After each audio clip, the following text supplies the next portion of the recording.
आइए अब्दुल वली को आवाज देती हूँ कि वो आए और अपनी तकरीर पेश करें।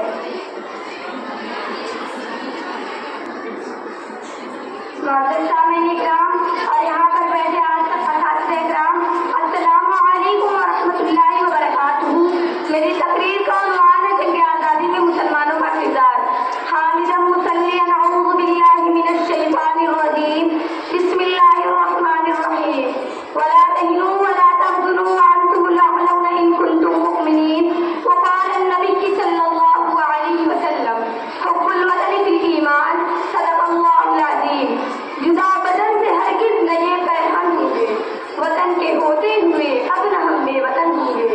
मुतालबा कभी हिजरत का हमसे मत करना, यही जिएंगे मरेंगे यही दफन होंगे। मुफक्किर मिल्लत और मेरे मोहतरम असातिज़े इकराम और हमारे मुल्क के हिंदुस्तानी भाई बहनों और दीगर मज़हब के मानने वालों, हिंदुस्तानी भाई बहनों, जब पड़ा वक्त गुलिस्तान पे तो खून हमने दिया, जब पड़ा वक्त गुलिस्तान पे तो खून हमने दिया। अब बहार आए तो कहते हैं तेरा काम नहीं। मज़हब सामईन इकराम, आज के इस तारीख़ी जश्न आज़ादी के मौके पर आप हज़रात ने जिस उन्वान पर हमें गुफ्तगू करने की फरमाइश की है, सच बात तो ये है कि न मैं इस लायक हूँ, न मेरी ज़ुबान में वो ताकत है, न मेरा मकाना इतना वसी है कि मैं हिंदुस्तान की आज़ादी से लेकर अब तक की तारीख को बयान कर सकूँ। आज हिंदुस्तान के गोशे गोशे और चप्पे चप्पे मुख्तलिफ तंजीमों, मुख्तलिफ इदारों, स्कूलों, मदरसों, कॉलेजों, मकतबों, चौक चौराहों, बागीचों, पार्कों में गैर मामूली धूमधाम से जश्न आज़ादी मनाई जा रही है। गुलाम हिंदुस्तान की दास्तान और आज़ादी की कहानियाँ सुनाई जा रही है। वो हिंदुस्तान जो अपने कुदरती हुस्न जमाल और मनाते फितरत रानाई की रात के आवेशी के बाद जन्नत कहलाता था। वो हिंदुस्तान जो ऋषि महंतों सूफी संतों का देश कहलाता था। वो हिंदुस्तान जो राम और गौतम नानक और चिश्ती का वतन कहलाता था।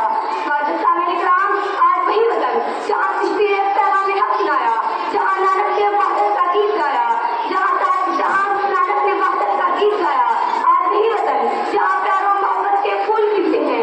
आज वही वतन को देखकर, जिसके नीले नीले सागर और ऊंचे ऊंचे पर्वत को देखकर किसी शायर ने क्या खूब कहा है, ऊंचे ऊंचे पर्वत उसके नीले नीले सागर हैं, ऊंचे ऊंचे पर्वत उसके नीले नीले सागर हैं। धरती ऐसे फूट रही है दूध की कच्ची कादर है, धरती ऐसे फूट रही है दूध की कच्ची कादर है। मुसलमानों, आज ये जुनूबी फकाफरत वतन फरोश हिंदू मुस्लिम इत्तेहाद के दुश्मन भारत के एकता के मुखालिफ तुमको गद्दार वतन कह रहे हैं, तुमको गैर मुल्की होने का इल्जाम दे रहे हैं, तुमसे वतनवासी का सबूत मांग रहे हैं, तो तुम उनको बता दो कि गद्दार वतन कौन है और महक के वतन कौन है। पहले ये तय करो कि वफादार कौन है, पहले ये तय करो कि वफादार कौन है, फिर वक्त खुद बताएगा गद्दार कौन है। हम पे ये इल्जाम बगावत का लगाने वालों, बेवफा कौन है अपने अजदाद से पूछा होता, बेवफा कौन है अपने अजदाद से पूछा होता। कितने जाबाज सपनों ने दिया अपना लहू, वतन पाक की बुनियाद से पूछा होता।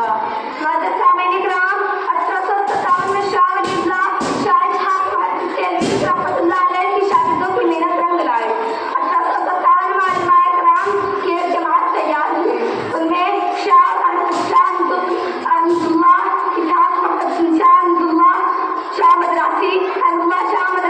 मदरासी, मौलाना रहमतुल्लाह कैरनवी, मौलाना फतेह हक खैराबादी, मौलाना रशीद अहमद गंगोही, कासिम नानोतवी, मौलाना मुनीर नानोतवी, मौलाना अबुल कलाम आजाद, मौलाना फतेह खैराबादी जो खास तौर पर उनका दिल है, जो कि वो लड़ाई में शरीक हुए, इतनी मशक्कत के बाद हमारा ये मुल्क आज़ाद करवाया और आखिरकार 15 अगस्त 1947 को हमारा मुल्क आज़ाद हुआ। मैं अपनी तकरीर का इख्तिताम शेरों से करना चाहती हूँ। जब